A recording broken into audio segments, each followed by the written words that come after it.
You're listening to the Cyberwire Network, powered by N2K. Whatever the occasion, effortless elegance is right this way. Because Hilton brings you new ways to stay courtesy of the Nomad London. And it doesn't stop at award-winning dining in a space draped in velvet and illuminated by vintage chandeliers.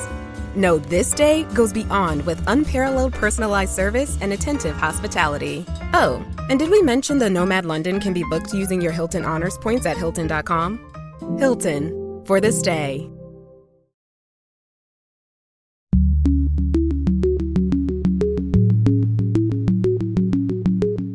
Hello, everyone, and welcome to Caveat, N2K Cyberwire's privacy, surveillance, law, and policy podcast.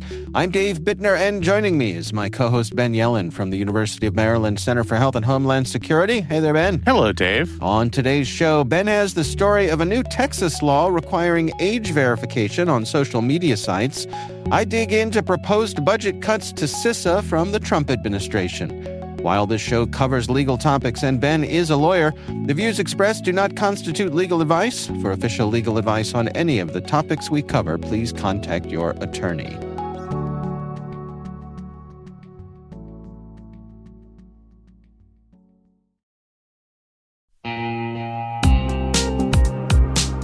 Hey everybody, Dave here. I've talked about Delete Me before, and I'm still using it because it still works. It's been a few months now, and I'm just as impressed today as I was when I signed up.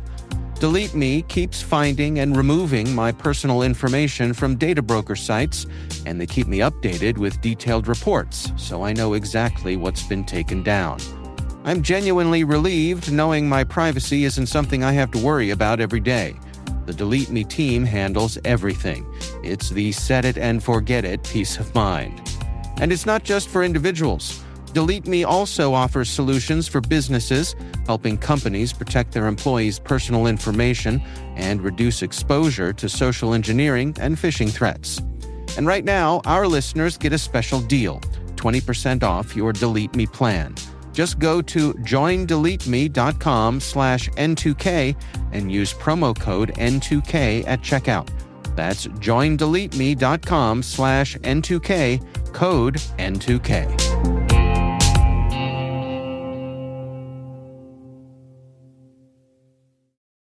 All right, Ben, let's jump into things here. You want to start us off for us?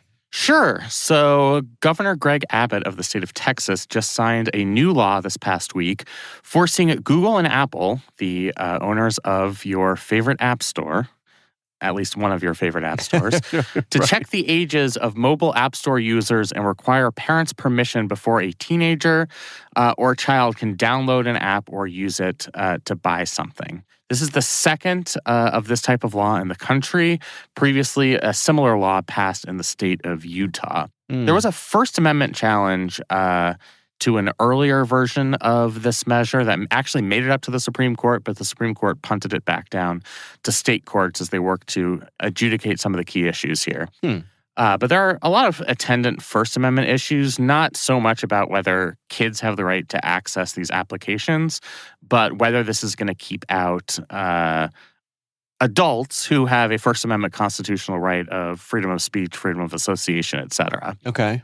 The interesting part of this battle here is who does the age verification. So a lot of previous legislation has passed requiring not just app developers, but website owners to do age verifications. We've seen that for things like Pornhub and other adult-themed websites. Right. That makes sense. And I think those websites, understanding their place in the ecosystem, have been fine trying to comply with that. I mean, there have been lawsuits, and certainly organizations like the Electronic Frontier Foundation has been against these types of laws just because they could chill freedom of association. And to do age verification, you have to submit documentation, and the documentation might be vulnerable for some type of data breach or cyber attack, what have you. Right.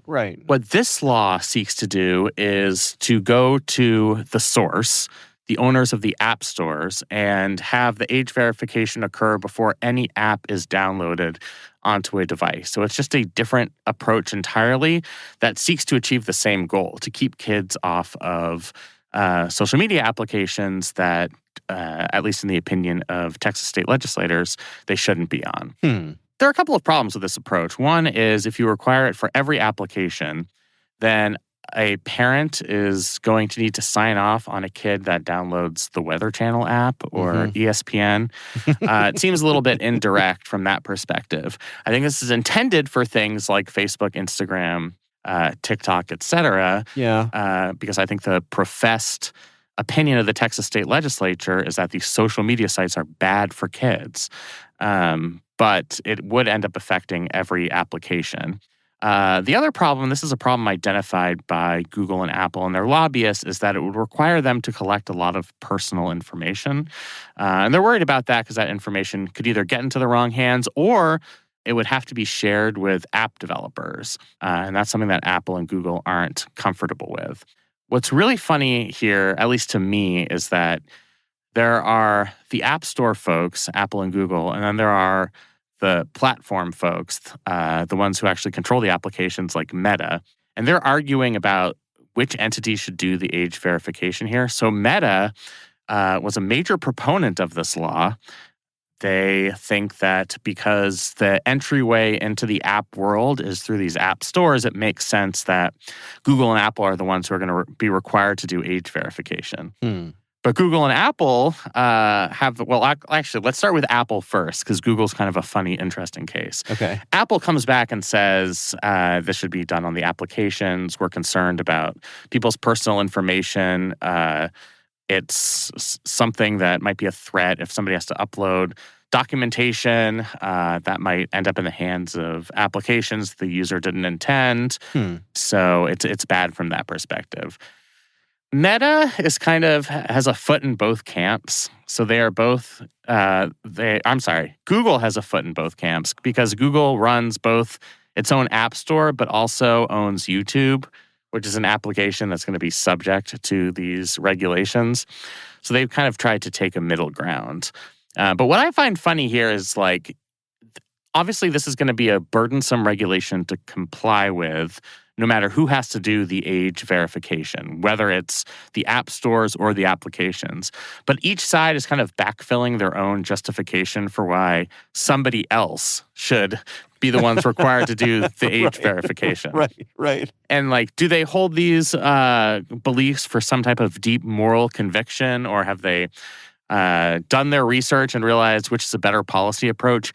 Maybe. But my suspicion is they hired some lobbyists and said, we really don't want to do this because it's burdensome, and we just want people to very quickly purchase and download applications through our app stores, and we don't want to have to make them worry about age verification. So can't Meta just do it and figure out a reason that doesn't sound like we're just being selfish and trying to protect our own interests? So I kind of feel like that's ultimately what's happening here, and that part of the story I think is funny to me. It's like the younger brother, doing a PowerPoint presentation in front of the parents of why his older sister should be the one to take out the garbage.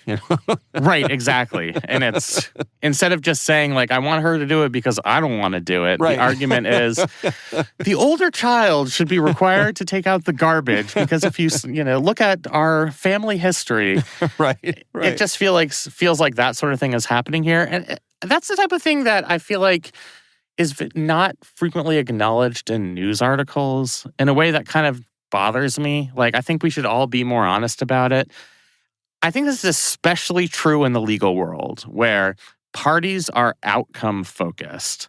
But courts can't just say I favor X party because I like them and want them to win. You have to come up with some legally justifiable reason. And this is for every element of the case, not just the final disposition, but why they should have standing to sue in the first place.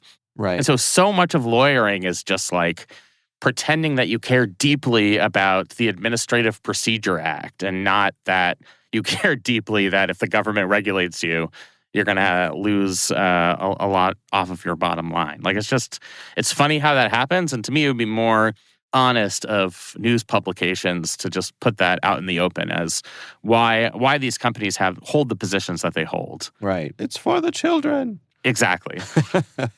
Well, something that strikes me about this, particularly from Apple's point of view, and I have experience here, is that we have, I guess, what Apple calls our family accounts.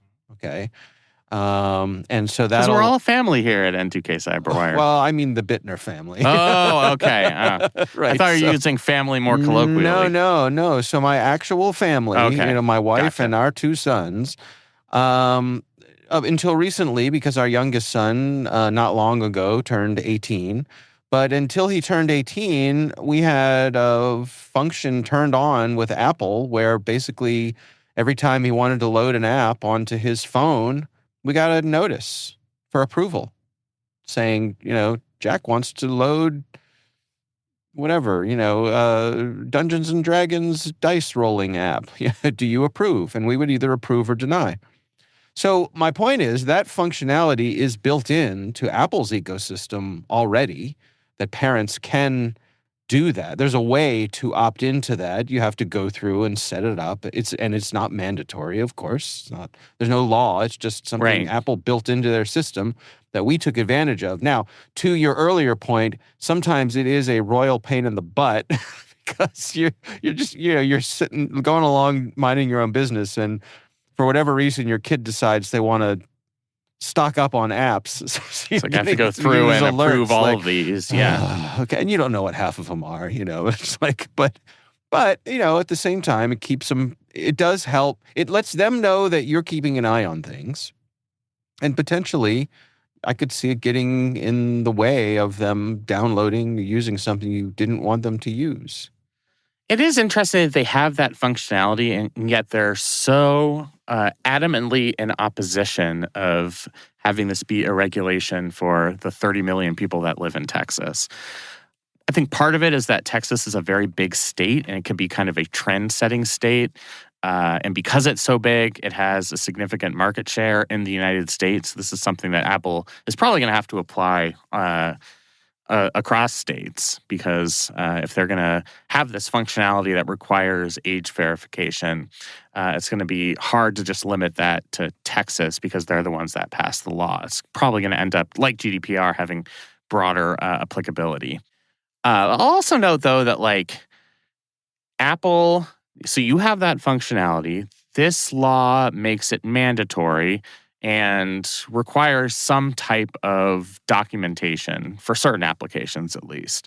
But the Wall Street Journal reported that Tim Cook called the governor of Texas, Greg Abbott, personally to ask for changes in the law or for him to veto the bill. Abbott was unmoved. He signed the law, but it's just interesting that Apple views this as some type of existential threat where the CEO of the company would call the governor and encourage him to veto this bill. So they must think that they have some significant interest in this. Yeah. I'm sure it's just administratively difficult to put online as functionality and to have it be universal. And I'm sure there are particulars in the law that make this more difficult than the type of parental verification you did voluntarily. Right. But it is interesting to me that they fought back so hard against this. Yeah. I wonder what the difference is between, from Apple's point of view, the thing that they are already providing on a voluntary basis versus a mandatory requirement from a state. Could it be as simple as who's going to store all of these IDs? We don't want the liability of that age verification. We've talked about this before, about how, the difference between, going to buy a 6-pack of beer at a liquor store where they check your ID, but they don't keep it. Right. Right? They don't keep it forever. Right. And that's a major difference with an online verification. Presumably, you're uploading something to them.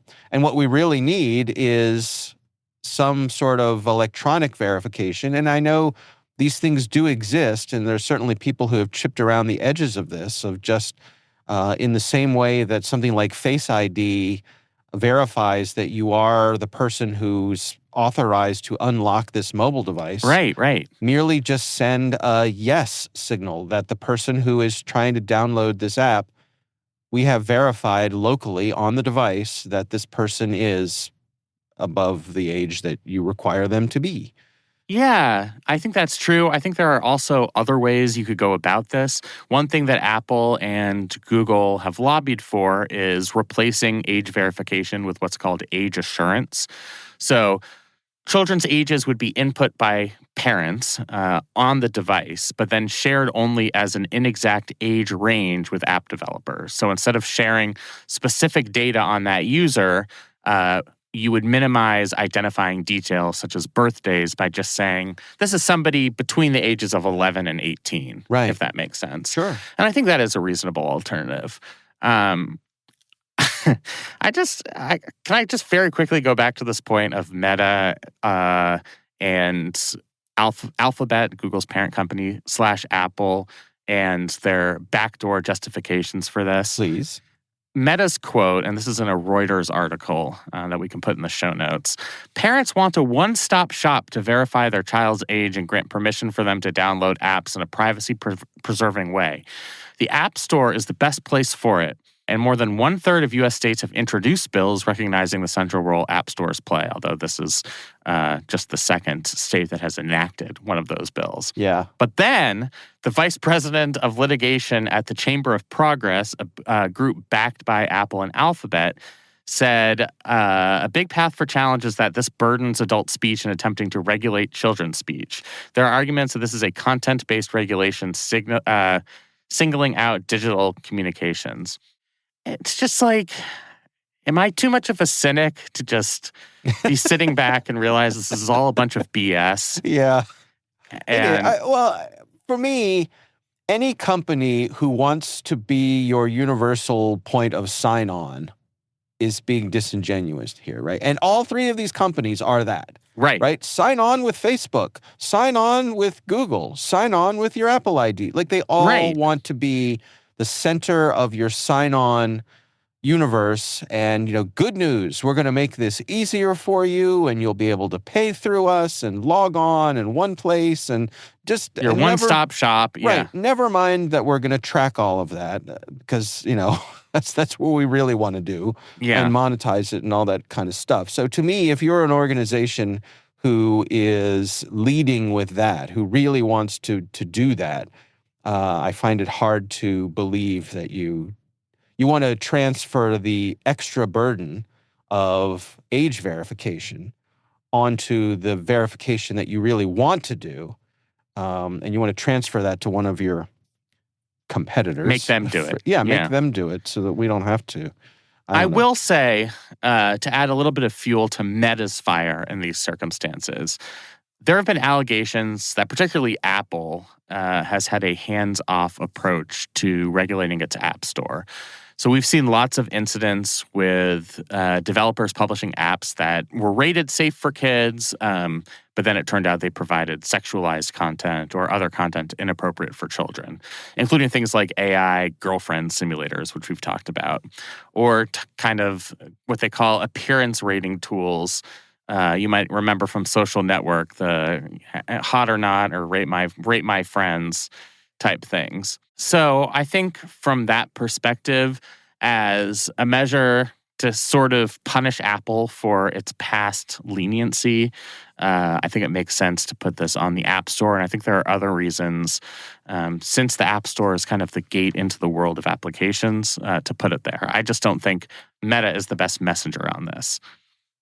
I also think it's interesting that this bill originally was going to try to keep teens off of social media altogether, and they dropped that. The Texas lawmakers dropped that. So yeah, I still think they're trying to build support for that. Mm-hmm. I think this is the halfway measure of requiring age verification. At least there will be parental notice for the use of these applications. So it does put more of a burden on the parents, people like you, to go in and say, I don't want my kid downloading this application. But we're not putting the burden at this point on the app makers themselves to try and keep children off of their applications. At this point, that I mean, Meta's responsibility is to make sure that 12-year-olds don't have accounts on Facebook. But right now, they don't have the responsibility to keep teenagers off of Facebook. And the fact that Texas was unable to push this law forward, I think, is certainly indicative of how big of a fight that's going to be. Meta makes a lot of money from its younger users, and I do think there are First Amendment interests at play when we're talking about blanket bans on social media, even for young people. Because I think these types of blanket bans really could shut off avenues for free speech and expression. So that gets into some really complicated stuff. But this is more of a halfway measure where you're requiring that age verification. It does put an additional burden on the parents and the app stores. So it's just kind of a way to do your best without a blanket ban on social media use of children to keep children out of the worst of these applications. Yeah. And this law is set to take effect next year, although, as this article points out, we can count on there being some legal challenges. So we'll see where it goes. Yes, stay tuned for that. But yeah, it is scheduled to go into effect January 1st in the state of Texas. Interesting. All right, I'll tell you what, let's take a quick break to hear from our show sponsor. We'll be right back after this.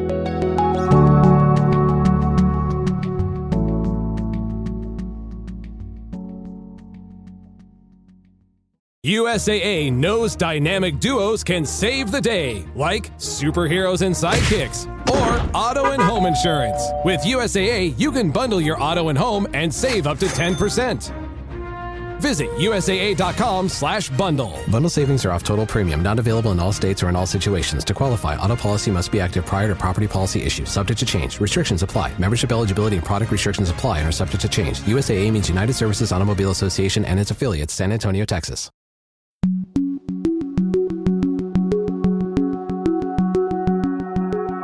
All right, Ben, we are back, and I wanted to take a look this week at the White House budget proposal, which we've been getting more and more details about.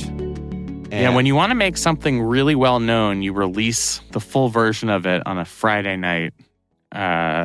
Yes. Right as people in D.C. are going home from work. And, right. And that's what happened here. I heard someone refer to it as the coward's hour. Yes. That's when I drop any piece of bad news about myself. Right. 5:01 p.m. on a Friday. Right, exactly. So I want to dig in here specifically on some of the proposed budget cuts to CISA, which, of course, is the Cybersecurity Infrastructure and Security Administration.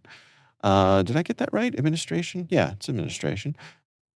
They are going to be under the chopping block for all kinds of things. They're looking to cut over 1,000 positions at CISA, cutting their budget by nearly $500 million, and that'll reduce their total funding to about $2.5 billion. So think about, that's a big chunk of their total budget. And this is actually more than some of the previous budget projections that had been shared earlier. They're looking to reduce hundreds of positions all over the organization. Looking at through this article here, 325 positions eliminated through a workforce transition program. This is the thing we've heard about, offering early retirement. And then 300 positions are cut by not funding existing vacancies. So empty jobs just won't get filled. But then there's other things like cutting mission support enterprise services. This is 100 jobs there. They're going to eliminate the Office of Equity, Diversity, Inclusion, and Accessibility. Shocker on that one. I was going to say, no surprises there. Yeah. And then the stakeholder engagement consolidation, another 100 positions there. That gets rid of things like international affairs. They say CISA will focus on its sector risk management agency for things like critical infrastructure. So before we dig into some more of these details, Ben, what's your take here on this? So they say that this proposal only cuts mission-critical positions, and that might be true in some sense, but I think it's potentially misleading. I mean, when you talk about the offices of international affairs, this is about the type of diplomatic work needed between us and our allies to counter emerging threats from nation states. So it might not meet their definition of mission critical, but at least I would consider that to be mission critical work. And I think we'd be losing a lot by eliminating those positions. There are also cuts, 71 positions being cut in regional operations. 63 positions are being cut by ending federal support for bombing prevention programs, federal school safety initiatives, cyber and physical security exercises, which they're now pushing the responsibility for those to states and localities, which don't have the funding to carry those out themselves. They are zeroing out grant funds that have been given to states to improve their own cybersecurity posture. They did that through the proposed FEMA budget, so that's not even through CISA. So if you put the puzzle together, this is, I think, a huge hit to our nation's cybersecurity infrastructure. And you can't just say these positions are non-mission critical and then cut to this degree, because it's not just the Office of Diversity, Equity, and Inclusion. Right. It certainly gets into more operational stuff than that, and I think it's going to have a big impact. Well, and of course, Director of Homeland Security Kristi Noem centers much of this in her comments on getting rid of CISA's mission of election security. And much like how earlier in the show you were saying, I wish news reporters would just simply say what something is, right? Yep.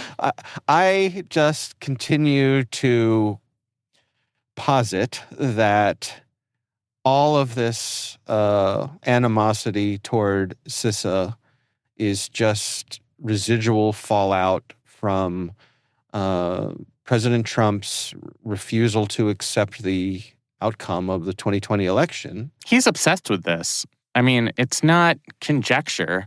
Like, just look at the history here. CISA came into existence under the first Trump administration. Christopher Krebs said a week after the 2020 election that this was a secure election. Right. He's immediately fired, becomes persona non grata in Trump's world. Trump has instructed all agencies of the federal government, including the Justice Department, post hoc, this is 4 years after Krebs has had an official government position, to dig into Krebs and figure out if there's anything we can charge him for, basically. I mean, I'm not really exaggerating that that's what he instructed his cabinet to do. Yeah. So this has been an obsession of his. I wish he wouldn't take out this personal grievance on the mission-critical work that CISA has done and the improvements that have been made over the past several years, bipartisan improvements. Right. And I know that there are a lot of legislators on the Republican side who believe in CISA's mission. And that's where the politics of this comes in. This is just a proposal. The president's budget proposal never gets enacted word for word. Congress is always going to make changes. In many years, when we have divided government, the proposal is just immediately dead on arrival, laughed out of the room, and we generally get what are called continuing resolutions, where you might tinker things here and there, but largely you just resume last year's funding levels. Right. The reason that might not happen this year is Republicans have unified control. So they have 53 seats in the Senate. They have 220 seats in a majority in the House. You do need 60 votes for appropriations bills, unlike reconciliation bills, which we talked about in last week's episode. Right. I realize this is all getting complicated, but the glory of the bird rule. The bird rule. Yeah. I know the phones have been ringing off the hook for you guys on that one.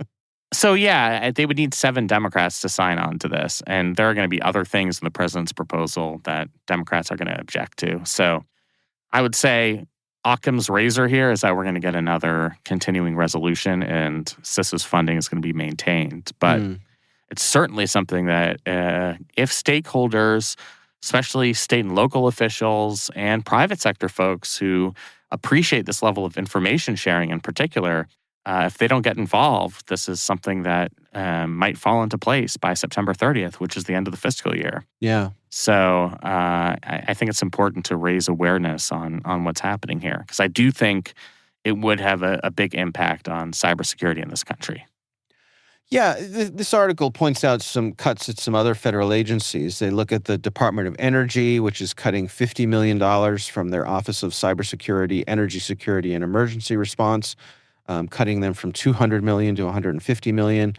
You alluded to earlier, zeroing out the FEMA cybersecurity grant program, which had $100 million this past year. So just getting rid of that. I mean, I scratch my head at the animosity towards FEMA. And really, it's FEMA that administers the grant, but the grants are given to state governments, and then state governments have given that out to local agencies. I know we've done a lot of work with this funding to help local offices of emergency management, local public health departments improve their cybersecurity posture. So they may dislike FEMA as an agency, which is their right. Certainly it hasn't been perfect, but really what this type of thing ends up hurting is state and local governments who rely on this federal funding to do some of the cybersecurity work. And there's just no way you can make up that funding. Yeah. It's not a significant amount of funding in the context of a federal budget, but the portion of the budget that states are missing out on is a big chunk of money in the context of a state budget. And it's hard for states to make up those lost dollars elsewhere when there are all sorts of federal cuts coming down the pike. Yeah. So, yeah, I think that's kind of an underrated one I'm looking out for here, the FEMA cybersecurity grant program. Yeah. It'll be interesting to see how this all aligns with whatever kind of hurricane season we get this year, because they're, Yeah, we keep hearing that, like FEMA cuts are coming even as the hurricane season arrives. And I certainly see why that's been the frame of the issue, at least in news stories. But FEMA does so much on the preparedness side that is unheralded. You're never going to get an article that says, congratulations, we just completed our latest full-scale exercise, and now we're prepared for a hurricane because we tested out our communications equipment. Right. I read those articles. Well, I'm glad you do, Ben. But it's not like that's A1 on the New York Times or the Washington Post. Right. Everybody always talks about the recovery money that comes after the disaster. But these FEMA cuts are going to, if they go into effect, hurt all portions of emergency preparedness and response. Yeah. And that's something now that's filtered down into cybersecurity, even though certainly the threat landscape hasn't changed. We are still seeing a huge number of attacks on private institutions, on state agencies, on public school systems, on hospital systems. Right. So the threat isn't going to go away even if the funding goes away. And we're just going to have fewer resources to deal with what happens. Yeah. And I guess looking at the big picture, that's the thing that leaves me most confused, is that our adversaries are doing one thing, which is doubling down on their efforts. Right. They are not cutting back. There are no indications that our adversaries are cutting back on their efforts. So this idea that we're cutting back on our efforts, in my mind, is a real issue with national security. And I think people should take it seriously. And fortunately, there are people in Congress who are taking it seriously. And hopefully they'll have enough influence to maybe get some of this stuff to head in a different direction. But I hope so. I mean, it's one thing to write a letter saying we support CISA and its mission, which I think a lot of senators and members of the House in both parties have done. But, is that going to be somebody's dividing line between passing or not passing an appropriations bill? Are you going to demand a certain level of funding for this one agency? That's what I'm concerned about. There's some huge budget deal, and buried down there are significant cuts to CISA that we just don't really end up knowing or caring too much about as this makes its way through Congress, but will end up having a big impact down the line. Yeah. So I do hope that this is the type of thing where once Congress goes through their annual appropriations bills, we're entering appropriation season in the House of Representatives, so we'll have a better idea soon as to how the House is looking at these presidential budget proposals. Are they going to hew closely to them? Are they going to kind of go their own way? Is it going to depend on which subcommittee is taking up the legislation? All of that remains to be seen. But this is something certainly I'll be keeping track of, and I think something we'll definitely bring up on this podcast again. Yeah, count on it. All right. Well, that's what we've got to share this week. And of course, we would love to hear from you. If there's something you'd like us to discuss on the show, you can email us. It's caveat@n2k.com.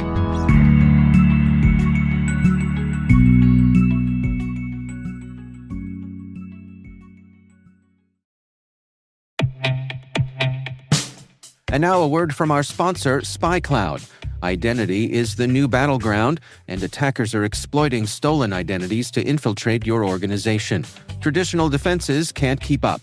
SpyCloud's holistic identity threat protection helps security teams uncover and automatically remediate hidden exposures across your users, from breaches, malware, and phishing to neutralize identity-based threats like account takeover, fraud, and ransomware. Don't let invisible threats compromise your business.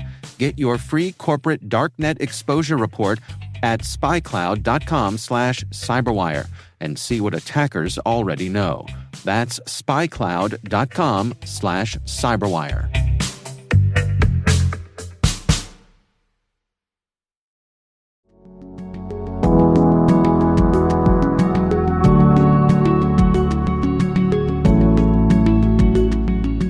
And that is Caveat, brought to you by N2K Cyberwire.